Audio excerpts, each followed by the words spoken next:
So Moira, what is meant by the term subjective morality? Well, when we talk about subjective morality, here we're talking about us, ourselves, as individuals.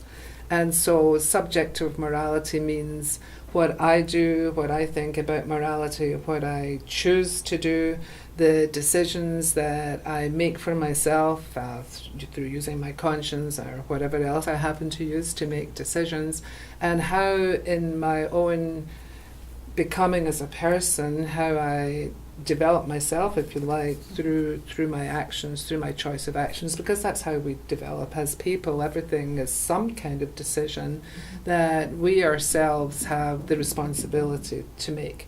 So it's if you like, it's more an adult morality, in the sense that just as adults we're expected to be responsible for ourselves, that it isn't because my mother always said this that I should always do it. My mother was possibly right, but I have to work this out for myself too, as we all experience with our children as they become adults. And all of us have to learn to think for ourselves and to work out whether some moral actions are right or wrong. So in Catholic teaching, we look at it as a gift that we have this freedom to make these decisions ourselves, that it's actually the other side of that is my responsibility to make those decisions by myself, although that doesn't mean I can always consult other people and talk about these things.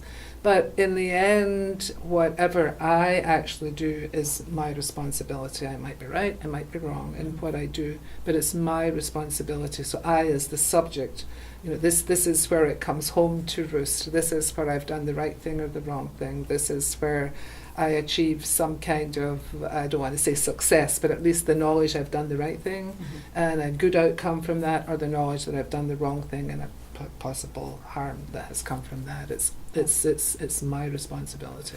So what we're doing is we're not simply looking at the act, but we're bringing the agent into it. We're bringing the person into it. And I think that what you're pointing out is that subjective morality also has to do with a bit of moral maturity, as it were, and also moral responsibility, yes, and moral culpability. Yes. Which means then that there may be times when the agent, even performing a particular act, may not necessarily be responsible for that act. I think you mentioned a child, for instance, a sense in which a child may do something that objectively is bad, yes, but may not be responsible for it, not have the maturity for That's it. So right. I guess my question to you is, when it comes to subjective morality, what conditions have to be met in order for a person to be responsible? What is involved in moral maturity? What is involved in being morally responsible? Right. And I'm thinking as an adult here, not that children don't make good decisions sometimes or wrong decisions,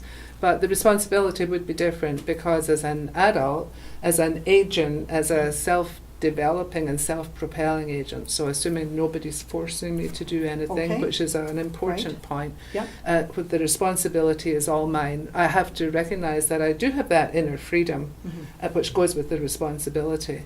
And I have the responsibility of finding out about the action I'm about to do. It links very much with conscience and sin. I have this responsibility to work out whether or not this action is a right action or a wrong action, and really only I can make the final decision on that, the conclusion that I get from thinking about it, from the knowledge aspect.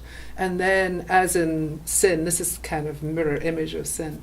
I say, yes, I will do this, or no, I won't do this, depending on I make the decision and only I. And if MD else were influencing that decision, I really wouldn't be a truly free agent. And sometimes, of course, that happens. But I think in most circumstances, we're, depending perhaps on where we live, we really do have that inner freedom where we decide what we're going to do. And then if we're the ones who do, and I think that's a good thing, of course. I think that's the God-given part that guarantees our inherent dignity as individuals, that I have that freedom. But then that responsibility that means that I use it properly, which I think where conscience comes in as well, that helps us channel that responsibility into hopefully doing right moral acts as opposed to wrong ones. So really what we're talking about then are knowledge Yes, and freedom. yes. And these are necessary conditions Absolutely for moral necessary, responsibility. yes. Okay. Mhm. So when it comes to church teaching, what Mhm. does the Catholic Church teach about subjective morality? I think I'm more or less in line with what the Catholic Church is saying in this regard. I think again because this is in a sense natural law, that we can experience ourselves as free agents is the word that's very often used, or free moral agents. To be a subjectively responsible moral agent, especially as far as Catholic teaching is concerned, with what it says about sin, with what it talks about when it talks about the gift of conscience.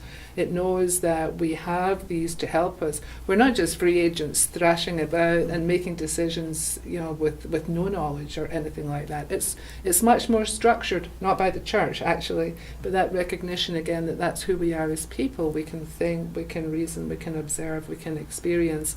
We have a conscience that comes into play, or we thwart the conscience, but the conscience is there. And again, it's a universal experience, this. It belongs to us as human beings.